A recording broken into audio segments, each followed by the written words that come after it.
Kalau Anda ditanya, semua orang Katolik ya di sini? Iya. Ada yang belum Katolik? Hah? Jadi tidak salah alamat nanti kalau saya memberikan permenungan. Kalau Anda ditanya, ukuran kekatolikan ialah apa? Kan biasa orang dalam di perusahaan atau dimanapun selalu ada tolok ukuran yang menjadi layak tidak layaknya kegiatan ini dilakukan, dilanjutkan, dievaluasi macam-macam hal. Orang sering mengatakan standarnya apa, kan? Biasa kita mendengar itu kan, dan mungkin kita juga pelaku di situ itu. Kalau ditanya kepada Anda, Katolik ukurannya ialah Kasih. ada yang berani? Kasih. Oke, baptis itu syarat yang sudah ketahuan dari namanya sudah ini. Oke, yang mau saya tanyakan tentang kualitas kehidupannya. Iman. Oke, iman masih bisa luas penjelasan tentang iman itu. Kasih. Lebih spesifiknya Kasih Kasih selalu. bersyukur. Kasih. apa? Kasih bersyukur. Kasih. Orang tidak perlu harus menjadi Katolik untuk mengasihi. Tidak perlu menjadi orang Katolik kan harus mengasihi kan? Ya. Menerima sakramen. Berdasarkan Kristus. Oh, ya kamu mengasihi berdasarkan Kristus. Oke, berarti ada kasih Kristus, ada kasih non Kristus. Oke. Jalan keselamatan melalui Yesus Kristus. Jalan keselamatan melalui Yesus Kristus masih abstrak. Detailnya apa, Bu? Sakramen. Percaya itu bagian kata lain dari iman. Semua pasti salah di depan Romo ini. Itu Ekaristimu. Saya kasih clue bacaan Injil. Pikul salib. Sangkuli. Apa? Sangkuli. Standar untuk menjadi seorang Katolik. Kalau Kristen masih sangat luas, tapi saya spesifikkan menjadi seorang Katolik karena saya berbicara di hadapan orang Katolik. Sangkuli. Sebelum menyangkal diri ada kata yang lain tadi. Pikul salib. Memikul salib. Jadi, kalau Anda ingin menjadi orang yang memiliki standar menjadi pengikut Kristus dalam gereja Katolik, jangan lihat dia seberapa bagus sampo yang dia pakai,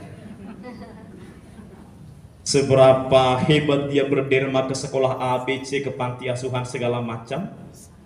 Jangan lihat dia seberapa bagusnya dia hidupnya diberkati oleh Tuhan Yesus dengan mengendeng tas Hermes, Louis Vuitton macam ini. Tetapi Bapak Ibu serta saudara-saudara yang terkasih, ukuran menjadi seorang pengikut Kristus ialah dengarkan dia berbicara tentang salib yang dia panggul. Ya. Penampilan lahiriah bisa semata-mata menipu. Emang Anda tahu dalam kehidupan saya ini saya orang susah atau bagaimana? Saya bisa menipu dengan pakai alis mata bulu tebal segini, dengan hiasan macam-macam. Apakah itu yang asli? Belum tentu. Makanya untuk menjadi tolak ukur mengikuti Kristus ialah lihat kehidupannya. Seberapa banyak salib yang dia pangkul dan dia tidak lepaskan.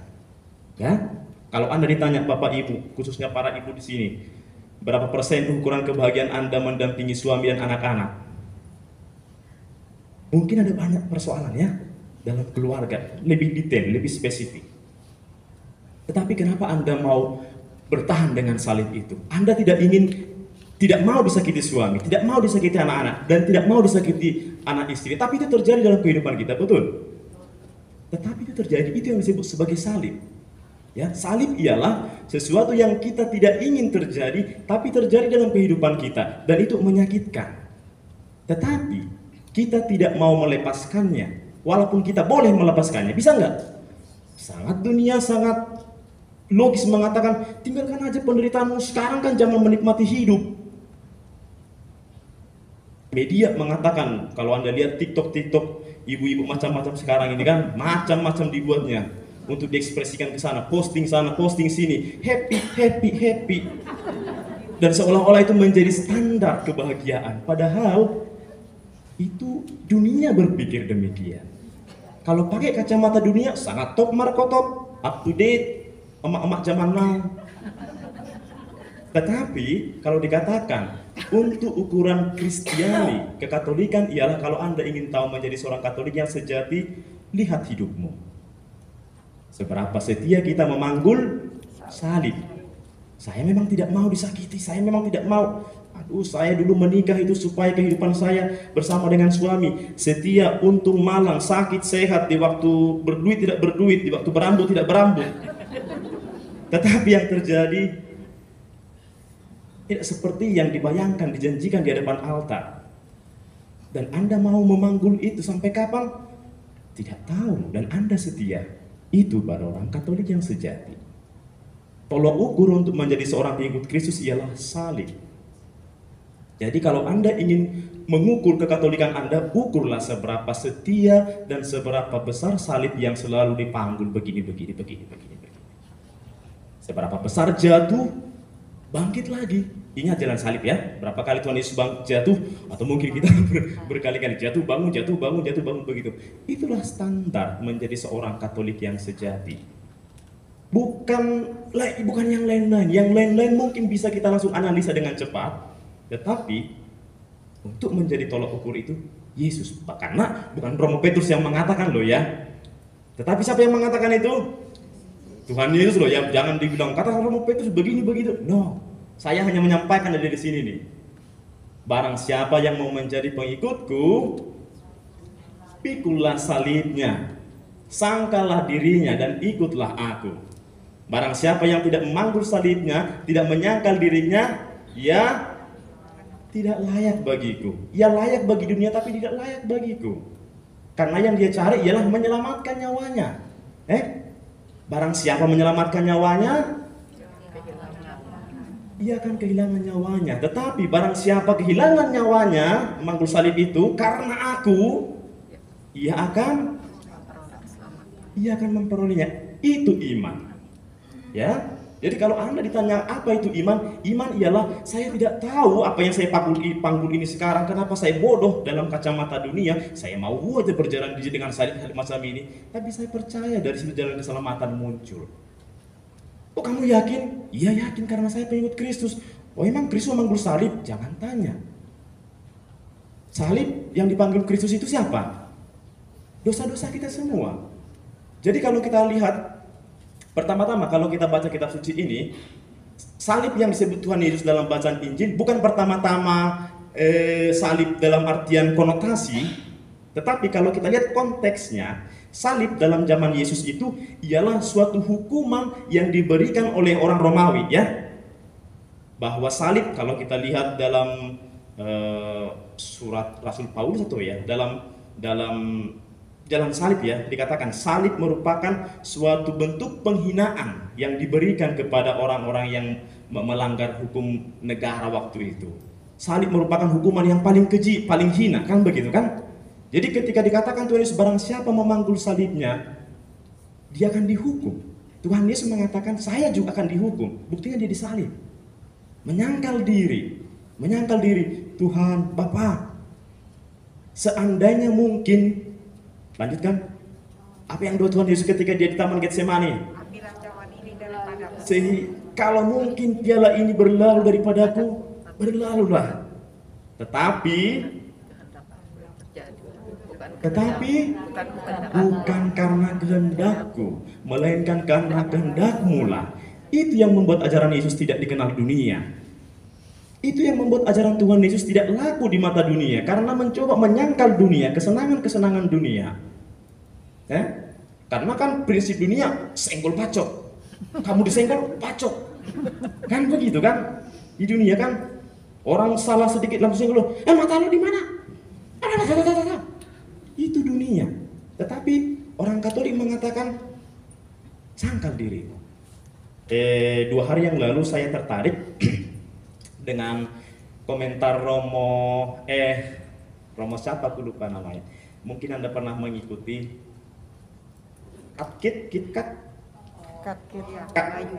Romo Bayu ya. Mungkin Anda mengikuti juga bagaimana di situ ada kekeliruan dalam pelajaran PPKN kalau nggak salah ya, PPKN. Dibuat di situ bahwa komentarnya beliau tuh ada ajaran Trinitas yang baru. Ya kan? Untuk anak kelas 1 SMP. Dibuat bahwa Trinitas dalam kekristenan itu terdiri dari Allah, Yesus, dan Bunda Maria. Lalu beliau mengomentari, aduh jangan-jangan ada versi yang baru tentang Trinitas. Tetapi yang mau saya sampaikan kepada kita, bukan karena ini, ya karena itu disusun oleh bukan orang Katolik ternyata, bukan orang Kristiani ternyata yang menyusun itu sehingga keliru. Dan lebih fatal lagi, itu di bawah Kementerian Pendidikan dan diajarkan ke orang-orang Katolik yang tapi bukan itu masalahnya. Yang mau saya sampaikan ialah beliau menjelaskan, memberi komentar tanpa harus merasa dizolimi secara kekeliruan. Langsung mendatangi Menteri Pendidikan, langsung membuat harap huru lisan, ini salah tentang pengkhianatan tentang gereja Katolik, bapak-bapak. Tidak dilakukan itu. Tetapi dia mencoba untuk memberikan komentar, meluruskan secara lebih tenang pembawaannya dan tidak merasa oke, saya dihina dan sangat oke kalau saya mendatangi Kementerian Agama lalu digini segala macam. Tapi dia tidak memilih itu, tapi memberi penjelasan yang lebih sederhana. Dan saya rasa mengapa itu yang dipilih, karena itu yang menjadi bagian dari kita. Walaupun saya memperoleh sesuatu yang tidak adil dalam kehidupan saya, tidak serta-merta langsung berontak, naluri untuk membalas dendam, untuk membela diri segala macam. Seperti yang dilakukan Tuhan Yesus. Kalau dia mau memusnahkan semua orang yang menyalibkan, dia bisa, tetapi dia tidak memiliki itu. Dia menyangkal dirinya bahwa tidak mungkin orang hidup bahagia, damai, sejahtera dengan balas dendam. Kepala ganti kepala, leher ganti leher, rambut ganti rambut, semua orang menjadi difabel nanti. Kan begitu. Tetapi ketika ada maaf, belas kasih, pengampunan, di situ keselamatan terjadi. Akan tetapi ini tidak laku di dunia, Bapak Ibu.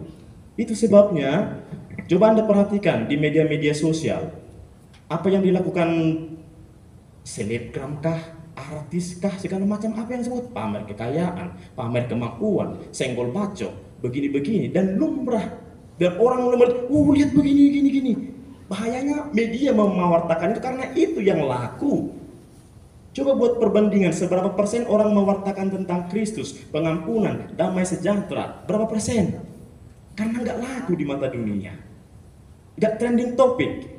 Coba perhatikan, berapa persen yang disampaikan Paus Fransiskus tentang seruan-seruan macam-macam, berapa orang melihat?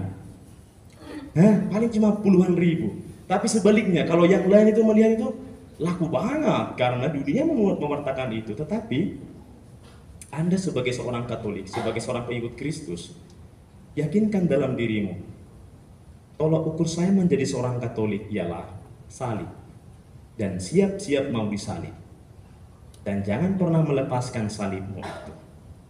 Barang siapa setia pada kesudahannya, dia akan memperoleh keselamatan. Jangan pernah lupa, Paskah muncul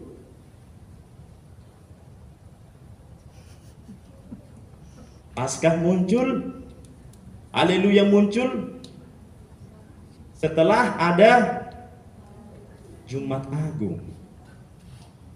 Jangan lupa, siapa yang setia memanggul salibnya, dari situ kemuliaan Allah akan tampak. Jangan lupa itu. Memang sampai saat ini saya tidak tahu apa yang dimasukkan Tuhan dalam kehidupan saya. Kok saya rasanya menangis saja dengan situasi yang saya hidupi ini.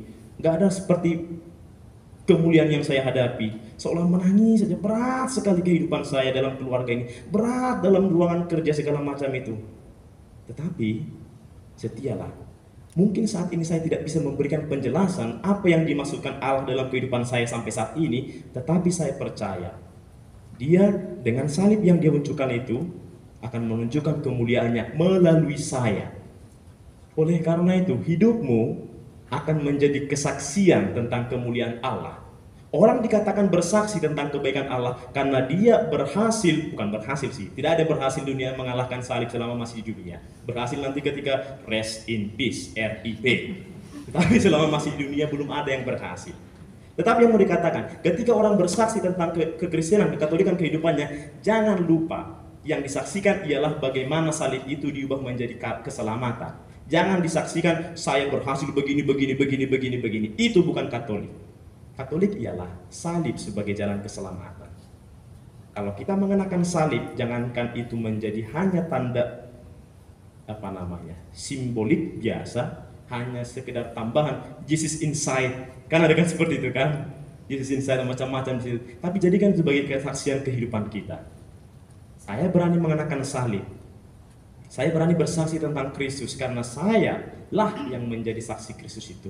Bahwa salib yang diwartakannya itu, pengandalian diri yang dikatakannya itu, sungguh-sungguh merupakan jalan keselamatan. Dan saya percaya di situ itu. Itu yang membuat Anda menjadi seorang Katolik. Bukan seberapa hebat kehidupan saya di sini, tapi seberapa bagaimana Tuhan merenda kehidupan saya melalui jalan salib itu. Itu yang tidak dimiliki oleh seorang pemuda yang kaya ketika datang kepada Tuhan Yesus kan. Dibilang, "Guru, aku mau engkau mengajari saya tentang kehidupan yang kekal." Kan, itu ditanyakan, "Guru, apa yang harus saya lakukan supaya saya memperoleh kehidupan yang kekal?" Apa yang dikatakan Nabi Musa, "Hormati orang tuamu, bla bla bla bla, 10 perintah Allah." Semua sudah saya lakukan semuanya itu. Tetapi hanya ada satu yang kurang. Apa yang dikatakan? "Juallah hartamu itu, berikanlah kepada orang miskin dan ikutilah aku." Lalu pemuda itu meninggalkan Tuhan Yesus dengan sedih hati karena hartanya banyak. Manusia betapa tidak mudahnya mengikuti Kristus karena dia masih diikuti oleh kedagingan dan keduniawian. Dan itu yang membuat kita agak terasa sulit, terseok-seok memangku salib. Karena secara daging kita ingin yang enak-enak, yang nyaman-nyaman. Jangan lupa, Paulus mengatakan di dunia ini selama kita masih ada bersama dengan daging ini, antara roh dan kedagingan akan selalu bertempur. Roh jahat dan roh yang tidak jahat, roh kudus dengan roh kuda pasti akan berantem terus. Bagaimana siapa yang mau diikuti? Dan Anda di tengah-tengah. Mau milih yang jahat, memeluk roh kudus atau roh yang kuda? Anda yang di tengah-tengah. Logika manusiawi dan logika Kristiani akan selalu tampak saling bertentangan dan Anda yang harus memutuskan di situ itu. Bagaimana modal Anda? Iman akan Kristus. Menyalibkan diri berarti membuat diri kita tidak mencari kesenangan duniawi, tetapi memilih sesuatu yang tidak nyaman itu sebagai perjalanan kesetiaan saya. Oleh karena itu, jangan lupa ketika kita sedang memanggul salib, jangan lupa bahwa itu bagian dari memanggul salib bersama dengan Tuhan Yesus, Bapak Ibu ya. Ketika saya memanggul salib, ketika kehidupan terasa sangat berat, jangan lupa bahwa Yesus pertama kali memanggul salib. Dan setia dengan dia, memanggul salib dia kan besar. Salib kita yang kecil, kata Rasul Paulus. Setia dengan dia, itu yang disebut sebagai iman. Oleh karena itu, segala keyakinan kita akan memperoleh jawaban yang pasti ketika kehidupan ini sungguh menjadi sebuah kesaksian. Kesimpulannya ialah, mungkin saya belum tahu arti salib saat ini dan mengapa saya memanggulnya. Tetapi setelah berjalannya waktu, semoga kehidupan saya menjadi kesaksian bagaimana dari salib itu muncul kemuliaan Allah. Saya hanya seorang pengikut Kristus yang setia dan percayakan sabdanya. Dan semoga saya setia dengan sabda itu untuk menjadi saksi bagi saudara-saudari saya yang saya kasih. Kemuliaan kepada Bapa dan Putra dan Roh Kudus. Sampai kepada permulaan sekarang selalu dan sepanjang segala